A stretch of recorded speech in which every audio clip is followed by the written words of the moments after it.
आंवला नवमी की कथा। एक राजा था, उसका प्रण था वह रोज 1.25 मन आंवले दान करके ही खाना खाता था। इससे उसका नाम आंवलिया राजा पड़ गया। एक दिन उसके बेटे बहू ने सोचा कि राजा इतने सारे आंवले रोजाना दान करते हैं, इस प्रकार तो एक दिन सारा खजाना खाली हो जाएगा। इसीलिए बेटे ने राजा से कहा कि इस तरह से दान करना बंद कर देना चाहिए।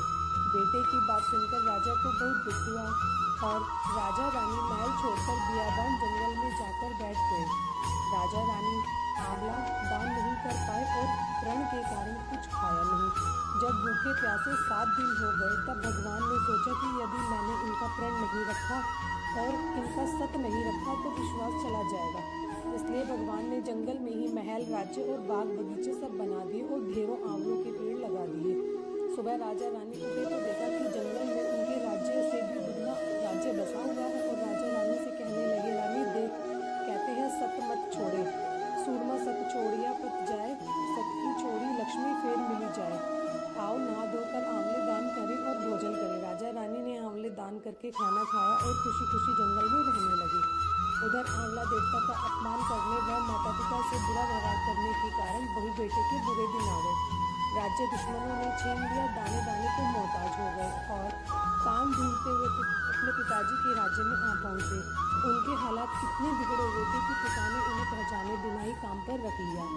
बेटे बहू ने सोचा भी नहीं सकते थे उनके माता पिता इतने बड़े राज्य के मालिक भी हो सकते हैं, सो उन्होंने भी अपने माता पिता को नहीं पहचाना। एक दिन बहू ने सास के बाल घूटते समय उनकी पीठ पर मस्सा देखा। उसे यह सोचकर रोना आने लगा कि देख, ऐसा मस्सा मेरी सास के भी था। हमने ये सोचकर उन्हें आंवले दान करने से रोका था कि हमारा धन नष्ट हो जाएगा। आज वे लोग न जाने कहाँ होंगे। यह सोचकर बहू को रोना आने लगा और आंसू टपक टपक कर सास की पीठ पर गिरने लगे। रानी ने तुरंत पलटकर देखा, पूछा कि तू क्यों रो रही है। उसने बताया, आपकी पीठ जैसा मस्सा मेरी पीठ सास की पीठ पर भी था। हमने उन्हें आंवले दान करने से मना कर दिया था, इसीलिए वे घर छोड़कर कहीं चले गए। तब रानी ने उन्हें पहचान लिया, सारा हाल पूछा और अपना हाल बताया। अपने बहू बेटे को समझाया कि दान करने से धन कम नहीं होता बल्कि बढ़ता है। बोल आंवला नवमी की जय।